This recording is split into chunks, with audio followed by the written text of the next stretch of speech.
हमारे देश की पुलिस बिल्कुल भी काम नहीं कर रही है, बिल्कुल भी काम नहीं कर रही है क्योंकि है वहाँ ऊपर कैमरा है, इतनी 2-2 मिनट की दूरी पे हर पोल पे कैमरा है। एफआईआर में कुछ भी मेंशन नहीं है, सारी एफआईआर गलत है, सब कुछ पीसीआर वालों ने सारी डिटेल्स लिखी कुछ। और एसएचओ ने भी ये माना है कि हाँ ये हमारे आईओ का काम था, मगर आईओ ने अगले दिन ही छुट्टी पर चला गया। और अगर ऐसे मुआवजे का क्या करूंगी ये बताओ ना, आप मुआवजा दिलवाएंगे किससे? पुलिस वालों से ये पूछा जाए ना। मेरे को मार रहे और मेरे को ऐसे मेरे हाथ से फोन छीन के मैं वीडियो बना रही, मेरे हाथ। शक नहीं है, मैं कंफर्म बोलती हूँ, बिल्कुल लापरवाही है उनकी, वो लोग ध्यान नहीं दे रहे हैं बिल्कुल। आई विटनेस है, मेरे पास सीसीटीवी फुटेज है, सबको भगा दिया गया है, चौकीदारों को बयान देने से मना कर दिया गया है।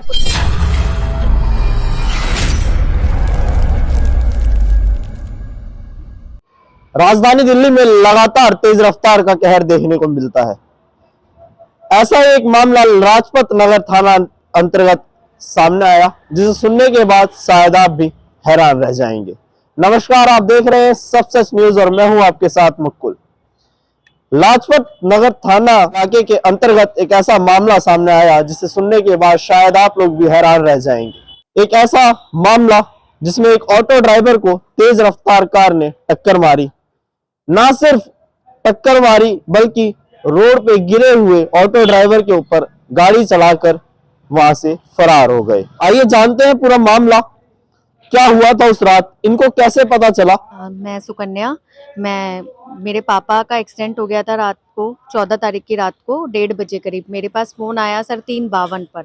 1:30 बजे ही उनको मृत घोषित कर दिया था, मगर मेरे पास फोन आया 3:52 पर।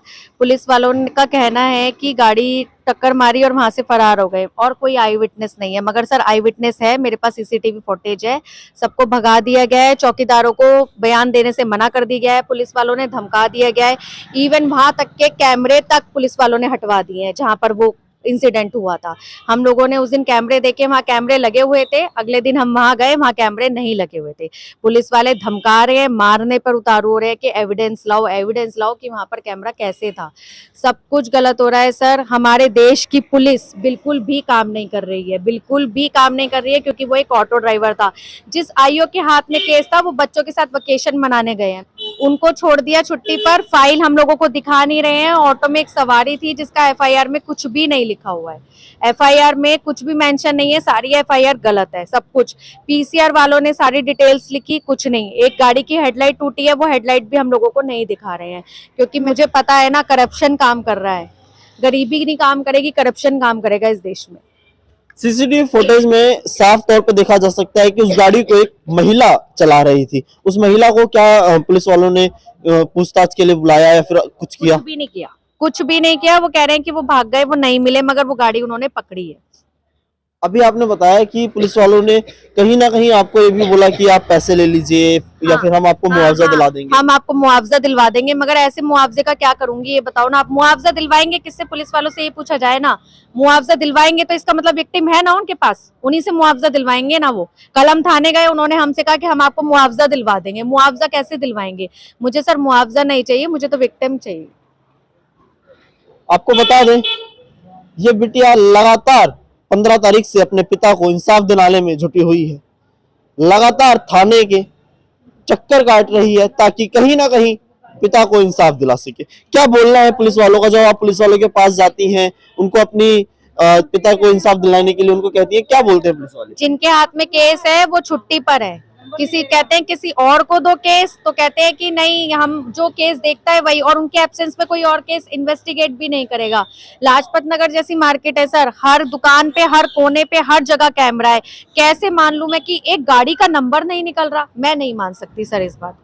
तो जो इन्वेस्टिगेशन ऑफिसर है, जो आपको आईओ अपॉइंट हुआ है, वो कितने दिनों से छुट्टी पे है? वो 17 को ऑफ पे चले गए थे और मेरे पास वहां से कोई रिस्पांस नहीं आया ना। उनका मेरे पास एक बार भी कॉल आया कि क्या हो रहा है केस में, क्या नहीं हो रहा है। हम लोग खुद जाकर पता कर रहे हैं। आपको पता कैसे चला था कि पिताजी का एक्सीडेंट हो गया है? मेरे पास कॉल आया था सर 3:52 पर। 352 पे हाँ, पुलिस वालों ने आपको कॉल हाँ, करके इसकी हाँ, सूचना दी। हाँ, सूचना दी कि आपके पापा का एक्सीडेंट हो गया है एम्स ट्रॉमा सेंटर में, जबकि उनके साथ एक सवारी भी थी। सवारी का कुछ भी मेंशन नहीं है। आप एक बात बताओ, ऑटो वाले को जब इतनी चोट लगी तो सवारी को भी तो कुछ ना कुछ चोट लगी होगी। भगा दिया उसको भी, चौकीदारों को भी पैसे खिला दिए, कोई कुछ नहीं बता रहा, कोई भी चौकीदार कुछ कहीं नहीं ना बता कहीं आपका ऐसा शक है कि पुलिस प्रशासन रहा। हाँ जी इसमें मिला हुआ है। सर, शक नहीं है, मैं कंफर्म बोलती हूँ, बिल्कुल लापरवाही है उनकी, वो लोग ध्यान नहीं दे रहे हैं बिल्कुल भी। और हमने बोला भी है कि ऑटो वाले थे सिर्फ इसलिए ध्यान नहीं दे रहे। कल मैं गई, मेरा फोन छीन रहे, फोटो डिलीट कर रहे मेरे फोन में से, यूं कह रहे इधर आके गाली गलौज कर रही है, इसको बंद कर दो, बदतमीजी कर रही है, मेरे को मार रहे और मेरे को ऐसे मेरे हाथ से फोन छीन के, मैं वीडियो बना रही, मेरे हाथ से फोन छीन के फोटोज डिलीट कर दी और कह रहे प्रूफ लेकर आ, उधर कैमरा था। एसएचओ कह रहा प्रूफ लेकर आ, उधर कैमरा था। जो सीसीटीवी फुटेज आपके पास है वो फुटेज नहीं दिखाई आपने? हमने खुद ही निकलवाई वो भी हमने खुद ही निकलवाई है, पुलिस ने कुछ नहीं करा और उनके आईओ ने तो कुछ नहीं किया। जो भी जानकारी निकाली है वो हमने निकाली है, पुलिस वालों ने कुछ नहीं किया। और एसएचओ ने भी ये माना है कि हाँ ये हमारे आईओ का काम था, मगर आईओ ने अगले दिन ही छुट्टी पर चला गया और उस जो भी धक्के खा रहे, जानकारी निकाल रहे, हम निकाल रहे, पुलिस वाले कुछ नहीं कर रहे, कुछ नहीं कर रहे। और अगर हम जाते हैं ना, उल्टा हमें कहते झूठा केस बना दो इनके खिलाफ, ऐसे बोलते झूठा केस बना दो इनके खिलाफ। अब आप इस पूरे मामले को किस तरीके से देख रही हैं और क्या गुहार लगाती हैं प्रशासन से? मैं तो सर देखिए, प्रेस वालों को सबको सबसे हाथ जोड़कर गुजारिश करती हूँ कि सब मेरे पापा को इंसाफ दिलाने में मुझे सहयोग दें, क्योंकि एक पुलिस के सामने एक प्रेस की स्वतंत्रता ऐसी है कि जिससे मेरे पापा को इंसाफ मिल सकता है। लगातार लाजपत नगर जो पुलिस है वो लगातार ये कह रही है कि आपको जो सीसीटीवी फुटेज है उसमें कुछ नहीं आया, हम इसमें कुछ नहीं कर सकते। हाँ जी, यही कह रही है पुलिस कि हम इसमें कुछ नहीं कर सकते। और वहाँ पे जहाँ पे इंसिडेंट हुआ है वहाँ ऊपर कैमरा है, इतनी 2-2 मिनट की दूरी पे हर पोल पे कैमरा है, वो उसकी फुटेज नहीं निकलवा रही है। दुकानों में जा जाके फुटेज निकलवा रही है, मगर जो पोल के कैमरे हैं, नेशनलाइज जो कैमरे हैं ना सर, उनको कोई नहीं देख रहा। नेशनलाइज जो कैमरे हैं, क्योंकि उनको वही दिखवा सकते हैं, क्योंकि उनका पासवर्ड वगैरह होता है। नेशनलाइज कैमरों को नहीं देखा जा रहा है, और नेशनलाइज कैमरों में ही दिखा जाएगा, क्योंकि हर पोल पे नेशनलाइज कैमरा है। चलो वहां अंधेरा था, गाड़ी आई कहाँ से है, सब कुछ पता चल जाता है सर। अगर कोई वीवीआईपी होता ना तो अगले दिन ही केस खुल जाता, अगले दिन ही पता चल जाता कि किसने टक्कर मारी है गाड़ी को। कहीं ना कहीं आप ये कह रही है कि एक ऑटो ड्राइवर है इसलिए उनको इंसाफ नहीं मिलेगा? हाँ जी सर, नहीं, मैं इसलिए सर मैं लगी हुई हूँ। अगर कोई वीवीआईपी होता ना तो किसी को लगने की जरूरत नहीं थी, इसलिए मैं लगी हुई हूँ, क्योंकि वो एक ऑटो ड्राइवर था और मैं उन्हें इंसाफ दिलवाऊंगी। भेदभाव जो प्रशासन की ओर से किया जाता है ये लगातार चलता ही रहता है, बढ़ता ही रहता है। ऐसे कहते हैं सर देश आजाद हो गया है, मगर ऐसा कुछ भी नहीं है। आज भी हमारे देश में करप्शन है, पैसों पर चलती है पुलिस, बिल्कुल क्लियर है। जहां आप पैसा दिखा दोगे वहां पुलिस काम करती है। वो आईओ योगेश ने क्लियर है, वो पैसा खा के छुट्टी पे चला गया, ना वो इधर होगा ना वो जवाब देगा। आप एक लॉयर हैं तो इस पूरे मामले को, जिस तरीके की घटनाएं होती हैं उनको किस तरीके से देखेंगे? आज आपके पिता के साथ हुआ है, कल किसी और के साथ भी हो सकता है। देखो, मेरे पापा तो चले गए, आगे किसी के साथ ना हो सर, इसलिए ही मैं इस केस को उठा रही हूँ, क्योंकि आएंगे तो नहीं वो वापस, और क्लेम कंपनसेशन मुझे चाहिए नहीं, तो इसलिए मैं इस मामले को उठा रही हूँ कि आज जिस एक गरीब के साथ ऐसा हुआ है, अगले टाइम पर फिर किसी गरीब के साथ ऐसा ना हो। सीसीटीवी फुटेज में ये साफ तौर पर देखा जा सकता है कि उस गाड़ी ने किस तरीके से ऑटो को टक्कर मारी। ऑटो को टक्कर मारने के बाद जब ऑटो ड्राइवर उस गाड़ी के नीचे आ गया तो गाड़ी को बैक कर लेके फरार हो गए।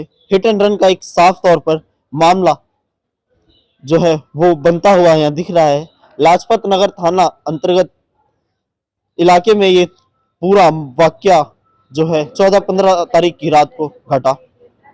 ये सीसीटीवी फुटेज है वो सुकन्या जो उस ऑटो ड्राइवर की बेटी है उन्होंने निकलवाई है, और पुलिस प्रशासन के ऊपर लगातार ये आरोप लगा रही है कि पुलिस प्रशासन इनकी कोई सुनवाई नहीं कर रहा है। कमेंट बॉक्स में अपनी राय जरूर दीजिएगा इस पूरे मामले पर। इस तरीके के जो हिट एंड रन के केसेस लगातार सामने आते रहते हैं उस पर आपकी क्या राय है? वीडियो को ज्यादा से ज्यादा शेयर कीजिएगा ताकि इस बेटी को, जो अपने पिता को इंसाफ दिलाने में लगातार जुटी हुई है, इंसाफ मिल सके। इसी के साथ मैं मुकुल, सब सच न्यूज के लिए।